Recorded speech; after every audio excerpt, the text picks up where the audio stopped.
Hi, I'm Carmen. And I'm Steven, and this is Vienna Past and Present, where we walk through the gilded and sometimes not so gilded halls of Vienna's history.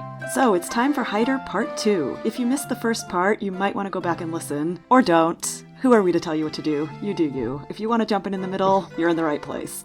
So, to pick up where we left off, Haider had just come within reach of becoming the Austrian Chancellor, and the EU was outraged, even discussing if Austria would be kicked out of the Union, so he stepped down as leader of the FPO. In some respects, this would be his political peak, at least on the official government org chart. But he would remain the governor of Carinthia. Carmen, why is that a powerful position? Well, it's a powerful position because there's only 9 states.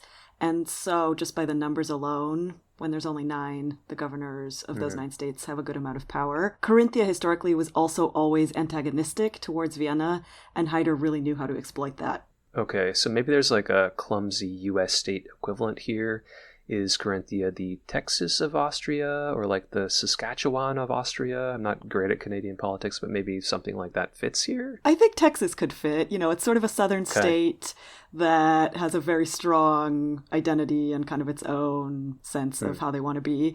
I don't know about Saskatchewan. Is that like some, I don't know how Canada works. I mean, it was a couple of years ago now, but I kept hearing that was this, the most conservative part of Canada that voted very differently from, the coasts and like what we think of Canadian politics. But I don't know, things change a lot. Maybe that is like way out of date now. Okay, but that would be, if that's the case, that's a good, I think, description of what Carinthia is. Yeah, conservative in the south and kind of has its own particular identity. Okay, so while you're at it, can you tell us a bit about Carinthia now? It's Haider's home and where he is currently headed back to in this part of our story. South of Vienna, like you said, that's about all that I know personally, besides what you just said just now. Okay, yeah.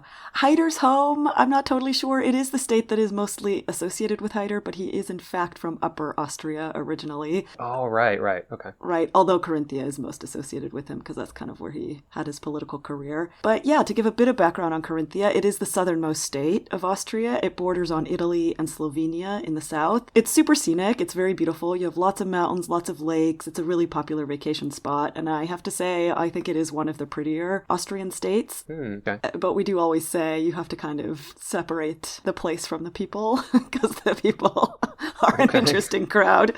Also, I have to say maybe up front that I'm from the neighboring state, which is Styria, and there's kind of an ongoing rivalry between Styria and Carinthia, so... Okay, that's interesting color. Nice. Yeah. But historically, Carinthia was always sort of this border between the Germanic, Slavic, and Italian cultures.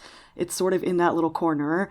And so they always had this bit of like a periphery or like border mentality, not really loyal to any of these things. They sort of had their own identity, and I'm talking really from like 1,000 years ago, that they were sort of always in between these different cultures. Okay. They also have very long been antagonistic towards Vienna. In part, that's because they are more Protestant than other parts of Austria. So historically, they were actually overwhelmingly Protestant. But then in the 1700s, under Maria Theresia, there was this real push towards Catholicism, and a lot of them were forced to convert to Catholicism. But that really strengthened also the sort of resistance towards Vienna and this sense of being forced to do things that they didn't want to do. And so there's kind of a long history of Carinthians not being super compliant with what the rest of the federal government would want them to do. Okay, interesting. I don't think of Austria as this place that had a lot of like Reformation and that kind of action, at least like within Austria itself. Okay. Interesting to hear that. Yeah, it's much less than in Germany or places like that. But yeah, Carinthia had and continues to have, I think, something like 10% of Carinthia, 10% of the population is Protestant, which is much higher than the rest of Austria. All right. So mega fast forward, I would say the other kind of more relevant part of the history for now is in 1918. Of course, you have the monarchy collapsing. And there was a vote about whether Carinthia should stay in Austria or not. And so the vote was in 1920, and it took 2 years of disputes and clashes before there even was a vote about it. Wow. Okay. I guess I remember reading about votes like these where like the people got to choose which country they'd be a part of. That just sounds like such a wild time, considering like there had just been a war. And I mean, what was the literacy really like? And you think about stuff like that at that time and just how, you might wake up in some other country one day.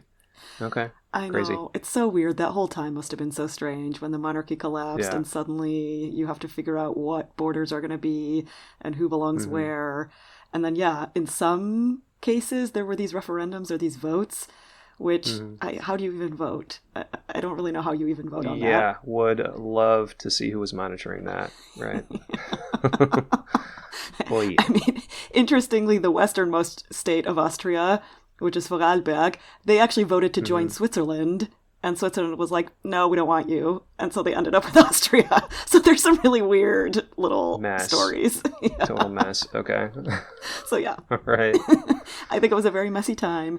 In any case, Carinthia, there was like this 2-year fight and debate and whatever about it. At the end of the day, they did vote to join Austria by, I think, 59% of the vote. But you still had this quite kind of divided population because you have a Slovenian-speaking population in Carinthia that wanted to join the kingdom of Serbs, Croats, and Slovenes, which later became Yugoslavia, and the German speakers wanted to be part of the Republic of Austria. So that was kind of the main debate that was going on for these 2 years until it was then settled in 1920. But still, you have this mixed Austrian and Slovene population. So it's a predominantly German-speaking population today, but you have a significant Slovenian minority, and that does really kind of define the state. It is very countryside. There's not really very much industry, but the people are kind of very proud, and they have this long history of, sort of being always in conflict with somebody, to be honest. That's one thing that people say about the Carinthians. It's like, if they're not against the Viennese, then they're against the Styrians, or the Slovenians, or just Austria in general. Like, they're always against somebody. Okay, that's, I don't know, it sounds a little bit fun. Dare I say that in a Haider episode, but okay, Carinthia, I'm a little more curious now. It is a gorgeous place. And we do also say the mountain range that's between Styria and Carinthia, which is called the Pack, is the border between genius and madness. And of course, we Styrians are on the genius side of things, according to us. I like some little local country digs at the neighbors. I'm always here for that. Yes. So, obviously, the Styrian side is genius, and the Carinthians are mad. Okay, your allegiance is clear. Great. There's only one correct allegiance, I have to say. It just is what it is. But in any case, maybe to get back to Haider briefly, some of the political slogans that he used in Carinthia, which will sound kind of familiar maybe to people also today in terms of, general political slogans that are out there. But some of his main slogans that he used were Wir gegen die in Wien, which means us against them in Vienna. And then he kind of morphed that into Sie sind gegen ihn, weil für euch ist, which means they are against him because he's for you. So he really used kind of us versus them rhetoric, it's Carinthia versus Vienna. The rest of Austria is somehow against us. He exploited that quite a lot. And that worked really well in a state like this. I mean, the Carinthians were anyway already sort of, as I said, not super Vienna friendly. And he used that to his advantage. Okay. Yeah, that's very interesting. He sounds like a great fit kind of for that already existing culture. All right. Wow. He really knew how to use it to his advantage. And it's kind of interesting because, like I said before, he actually was not from Carinthia originally. He was from Upper Austria, but he really, I think, understood how Carinthia worked, and he managed to really position himself in a way that worked well there. Right. And I'm like, doing research for this, I had already forgotten that, right? Like we just said earlier, I was like, okay, he's from Carinthia, right? I'm like, oh, shoot, no. All right. It's really easy to forget because he's so associated with Carinthia. Yeah. But anyway, as much as he really railed against Vienna in his local campaigning and, had this us versus them rhetoric, he did actually have ambitions of national leadership, which, as we mentioned at the top of the episode, he failed in because although he led the party to victory, he was considered too toxic to be the chancellor. And so he had to step back from the FPÖ party leadership. So he kind of had this, small potential attempt at national glory. Yeah, he got so close. He did get very close. Right? I mean, sort of. Yeah. But he didn't quite make it. And so then he returned to Carinthia as the governor. And then during this time, or in the next years, the FPÖ had some major internal chaos. Lots of people resigned. There were new elections, and they lost a lot of votes and a lot of seats. And then Haider during this time demanded to be the leader of the party again, but he was refused. And then there was a bunch of more drama, which we're not going to get into. It's very confusing, but long story short, Haider basically was bitter about what happened, and he ended up forming his own party, which was called the BZÖ, or the BZO, which never really won very many votes except for in local Carinthian elections, where it was on the upswing for a few years. And yeah, that was tense there. That's a little clue now to what's coming. All of this came to a shocking end on October 11th, 2008, when Haider drove his car off the road at over 140 kilometers an hour while he was heavily intoxicated after a night out at a bar, quote, usually frequented by gay men. So, according to the Telegraph, it was revealed that Haider was drinking in a gay bar with a male escort before he crashed his VW Phaeton while speeding under the influence of alcohol. We'll circle back to that in a little bit. Phaeton? That's how it's pronounced? I think Phaeton. Oh, that makes, yeah, okay, that makes it sound fancier than I thought it would be. Oh, what did you think it was? I don't know. Phaeton? I don't know. You just made it sound better. That's a little more crouton. You're right. I think Phaeton. I mean, that's what I've heard, but I don't know where I would have heard that. So I think just in combination with VW, I'm like, Phaeton sounds so nice, right? Like it's a Bentley or something. Yeah. No, I mean, I'm with you. I mean, I think it... And then VW is like so basic. Yeah, like, it's, okay. Right. We're saying it's a little more rabbit vibes for VW. But anyway, at the time of the crash, Haider's car was traveling more than twice the legal speed limit. Haider's blood alcohol level at the time of the crash was more than 3 times the legal limit of 0.5 in Austria. This fact was noted by both Haider's spokesman and the state prosecutor, so there's really no dispute there. And there are some disputes coming later, so I'm kind of calling this out. Like, this part was not, under dispute. And there were just lots of conspiracy theories around his death at this time, including him being killed by Mossad. With his family history alone that we covered in the last episode, maybe they would be paying attention to him, so this one doesn't seem like completely out of nowhere, but a little far-fetched maybe? I don't know. Yeah, this one's not totally implausible, I guess, just on the face of it. Yeah. Another person who questioned it was his widow Claudia. In a German newspaper, she said, the accident distance is too short to accelerate to up over 140 kilometers per hour. It was confirmed by the medical side, quote-unquote medical side, that he, Haider, had been completely sober until midnight. What, is my husband supposed to have drunk so much alcohol in just an hour? So I don't, How I can't does really this help. work? Yeah, I can't help anyone make sense of that kind of logic here, but hey, she doubted it. She said it in the paper. The doubts were out there. I guess. I get that she doubted it, but how do you confirm that somebody was sober until midnight? After the fact? I look at this, and I'm like, maybe there's some translation error, but I think I gave you the original, and you had the same conclusion in German. No, yeah, I think I read the original quote, and I think she did say that. It just doesn't make any sense. I mean, so maybe there's don't after the fact. Maybe someone who does autopsies is listening and can write in and inform us here. But yeah, so there were questions about it. Circling back to the rumors of homosexuality, basically it was an open secret that he was gay, but he always denied it. Is my conclusion, I guess. His wife Claudia denied this as well, saying after his death that if there had been any truth to the rumors, I would have divorced. And she supposedly resented this interpretation of his life after his death. She didn't just gloss over it. She really did address it kind of head on. I get it, right?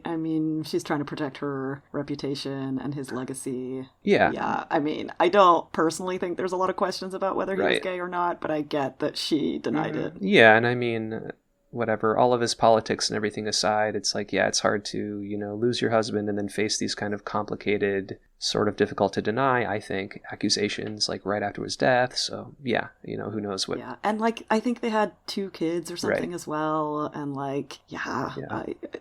it makes sense that she would just deny it and claim it wasn't true. Right, but there were a few more characters involved here. There's someone named Stefan Petzner, who was just 27 at the time.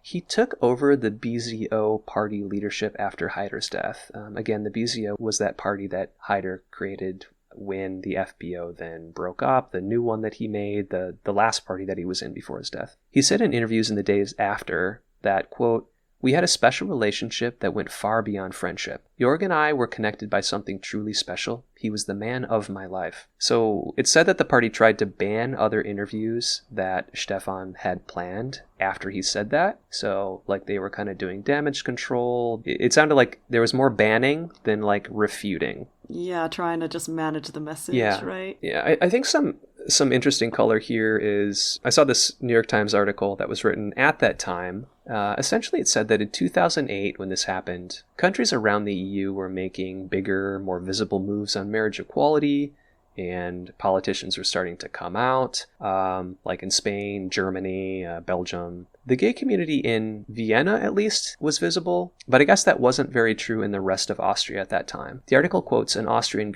gay rights organization saying that most people knew about Haider's secret life, but most Austrians would rather ignore it, they said. Gay rights just wasn't a vote-getting issue in the country at this time, and his supporters, on the right, had more to gain from mythologizing him as like a champion of traditions. So there just wasn't, I guess, there weren't really the right motivations, they said, to make this more exposed and make this a big part of his story by, I guess, anyone involved in Austria. I don't know what you think about that, Carmen. Like, it's kind of hard to go back in time to 2008 and tell me what it was like in the countryside, but it's a bit hard to say. Like, I thought that was kind of an interesting take. Like, maybe it was less that it was just somehow magically suppressed, and it was more just like, okay, no one stood anything to gain here, or not as many people did.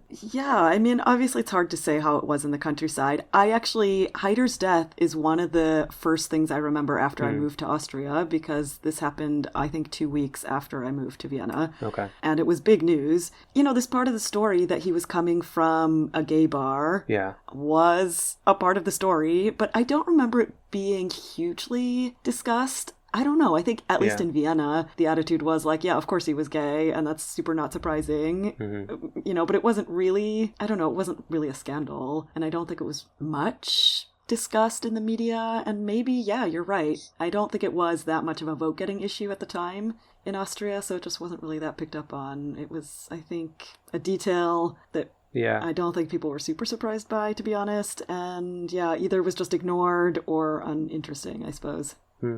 Okay. And I mean, that's neither here nor there, but yeah, it's an interesting aspect of the story, even if you look back and kind of see how it was interpreted then, like, I guess, through that lens. There were also some shady connections, I guess, that became more clear after his death. Like, to me, it seems like this could be clear during his life too, but anyway, it seems to be more kind of... I think it got more exposed after his death, right? Because he could cover it up and the party could cover it up while he was still alive. And then after he died, people started digging into all of these things, and there wasn't so much of an apparatus to stop him. Yeah. Or to stop them. Yeah, so supposedly there were shady connections to Saddam Hussein and the Libyan leader Gaddafi. Let's be clear that this, seems to be speculative and unconfirmed, at least in the research that I was able to do, but, like, appearing in more than one source, for sure. This is such a throwback. I mean, Gaddafi, that's like so 2010 for me or something. Very. I forgot that guy existed. Mm-hmm. But There's been a lot of news since then. So a son of Gaddafi is said to have attended his funeral.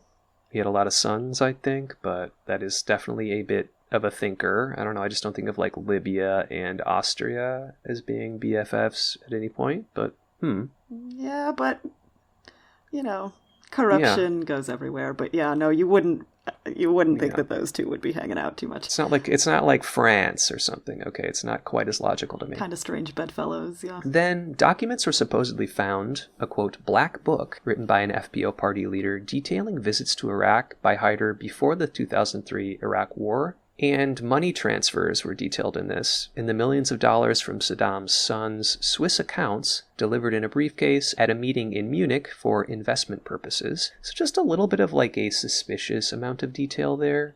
Okay. Yeah, that could connect to his banking scandal that I'm going to get into afterwards, maybe. I'm not sure. Oh, okay. Which, yes, I don't know anything about. I'm excited for that part. I'm, quote, excited. Mm. Supposedly, he received millions of euros from each of them, and that disappeared into bank accounts in Liechtenstein. He may have helped funnel dark money into Europe to support far-right politicians. Like I said, this all seems unconfirmed, but from what I've learned, it seems possible to me. Haider wasn't exactly a stickler for rules and convention. He was big into personal relationships. I don't know. It just seems possible. Agreed. Yeah. Anyway, we'll call this next part Legacy and Open Questions, I guess. Looking back at what we've said in the last episode or two about this, it's like he dreamed of being chancellor or in national leadership. He failed to ever hold a national office, really, but he definitely left a lasting impact on Austrian politics. Ultimately, he was a populist, an opportunist. He spoke off the cuff. He wasn't always very polished in how he expressed himself. He just said offensive things sometimes, then was unapologetic. I just feel like this sounds familiar lately. Oh, really? Who comes to mind? Yeah. Mm-hmm. Yeah, I mean, there are parallels to Trump. I think there's parallels to Luega that we covered in an earlier episode. I mean, to some extent, I think he was maybe also successful, aside from sort of how he expressed himself. But just because the ÖVP and the SPÖ, those two dominant post-war parties, had been in politics for such a long time and had really dominated the post-war political scene in Austria, that by the 90s, when Haider came around, there had been a lot of corruption scandals, and the slow, glacial nature of Austrian politics was just really fertile ground for a disruptor like Haider. So I think that may have also been a part of it. Yeah, and we've covered a lot of, some opinionated pieces of his legacy and what he did, and, maybe some unconfirmed ones like these scandals, but maybe the least controversial legacy for him, it may have been that way that he helped to, end the dominance of those two big political parties after World War II. Yeah. I won't attempt their acronyms. Or what colors are they? They're black and red. Blue? Black and red. Damn it. Okay. Black and red. Blue is the FPÖ, so that's the Haider party. Oh, okay. All right. And the BZÖ had some color too, orange or some shit. I don't know. Okay. So, Carmen, you mentioned another lasting legacy scandal kind of thing. Yes, I would say this is his most enduring scandal and or legacy. I don't know. Legacy sounds too positive because this was not really a very positive situation, at least not for the Austrian people. Yeah. This was the Hypo Adria Bank financial disaster. Okay. So this was a corruption scandal where, just in broad strokes, I mean, it's also a very complicated and long story, but I'm just going to give sort of the Cliff's Notes here. Mm-hmm. It was a corruption scandal where Haider guaranteed a regional bank with state finances, and that bank then handed out a bunch of credit to a lot of shady characters, especially in Eastern Europe.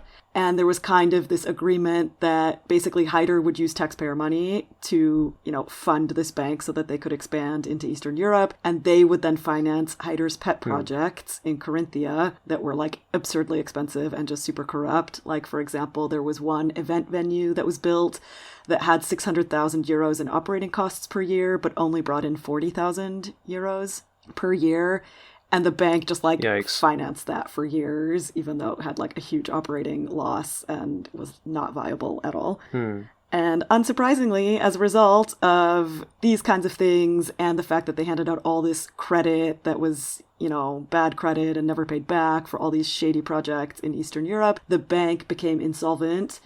And then ultimately, after a bunch of back and forth, it became nationalized. And so then Austria, the country of Austria, took over the bank, nationalized it, and they also took on a balance sheet of 17.8 billion euros that basically transferred to the national debt ratio. Wow. And massively increased the Austrian debt. I don't remember now, but the debt that this bank had when it was nationalized was something like 10 times the Corinthian state budget. So, I mean, it was massively in the hole. And then the Austrian state kind of took on all of that debt. Yeah. And ultimately, it's the Austrian taxpayer that had to pay for it. And I think we're still paying for it. I'm not totally sure. I couldn't exactly find the details. But it was massively expensive for all of us for no good reason. Right. That's... Austria is a wealthy country, but it's not that big. That's just a huge amount for one big mistake. Wow. 20 billion euros a while ago. I mean, it's more now. Wow. Okay. Yeah, I mean, it's a massive, massive Jeez. burden on the Austrian state. And this is, now it's a big discussion again. I mean, not directly related to this, obviously, but just the size of the Austrian debt is again now an issue because it is too big. And then you have shit like this where this bank that is doing shady stuff. Haider is the one who kind of masterminded the whole thing. And he died before most of it hit the fan, but he is the one who helped set all of this in motion. And so I would say that this is kind of the most enduring and like maybe painful legacy for Austrians as a whole, because we've all been paying this. Wow. We've all been paying for this for like the last 10 years. Wow. Okay. Yeah, I haven't heard of that. Interesting. Yeah. There's a lot more to that story, but, you know, it gets very complicated. So that's the broad strokes of it. Yeah. Okay. And so despite all of that, there is a cult of personality that has also emerged around Haider since his death, which is a little inexplicable to me because, I don't know, all I see is that we've had to pay for his corruption. But others apparently, you know, see it very differently. So there is this cult of personality that has emerged. He kind of, I think through his death, had a bit of a martyrdom situation where the FPÖ, also his wife and his followers and kind of the people around him really kind of tried to create this legacy and this kind of mythology around him. Yeah. Particularly in Carinthia. And he kind of became mythologized as someone who calmed the fears of people, who heard the people, who, you know, was this fearless leader speaking out against these, like, you know, foreign, unknown dangers. And so he really used people's fears very effectively, positioned himself as their savior. And that is the myth and the legacy that has kind of been created in the aftermath of his death. And, you know, with the whole banking scandal, he was already dead by the time any of those details came out. And so, in a way, he kind of got away with it in the sense that, you know, people didn't really want to blame him, although he definitely was to blame, but he had this sort of martyrdom, you know, advantage, I guess. Yeah, no, it's kind of true. Yeah, he doesn't, you know, he can't really be asked any of these questions, right? It's unfair to judge this dead person who died tragically, right? Like, yeah, there's a lot kind of coverage that you might get from that. Yeah, he could never be held to account. He couldn't be asked. And then, of course, like, you shouldn't speak ill of the dead and all these kind of things that you can use to sort of steer the conversation away from that and kind of create this mythology around him. Right.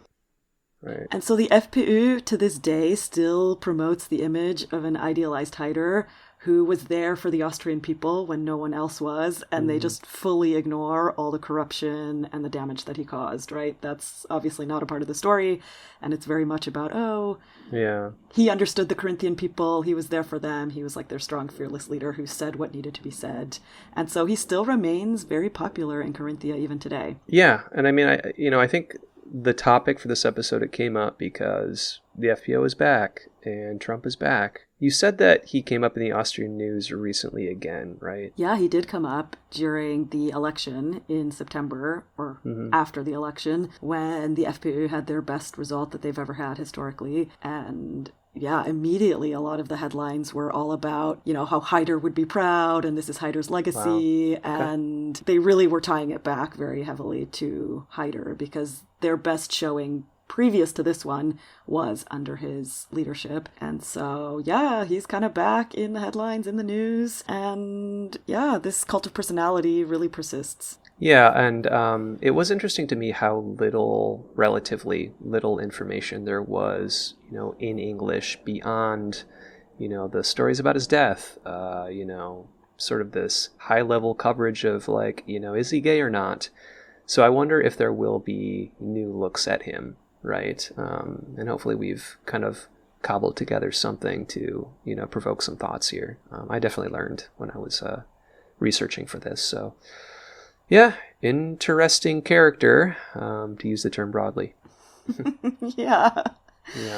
It does seem like I don't know. A lot of those characters are coming back that I thought were gone. Yeah. Or their successors. I mean, obviously, Haider personally is not coming back. Mm-hmm. Yeah, it'll be interesting to see if there will be more thoughts about him in a couple years after this, or if, you know, this idea of him or new information or something will have come out. Possibly. Yeah. The only thing that I can say that I've noticed is, I mean, I had not thought of or talked about or really heard about Haider at all, I would say, in the last couple of years. And then now in the last couple of months, I think specifically because of the election, I don't know, he's come up quite often. And either I've seen it in the news or just people who I've been talking to have kind of mentioned it. And he's a little bit more back in the discussion than he was, I'd say, 5 or 10 years ago. Okay, another Austrian character. Yeah, I mean, yeah, there's plenty I'm not too proud of. I'd put him in that bucket. All right. On that note, that's it for our show. Thank you for listening. And if you liked what you heard, then share with your friends or leave us a 5-star review. And if you didn't like it, then don't worry about that review. Right. You can find us on social medias, Vienna Past and Present, Instagram, on Blue Sky even, or send us your episode ideas at viennapastandpresent@gmail.com. Auf Wiedersehen, Viert euch, Baba. Bye.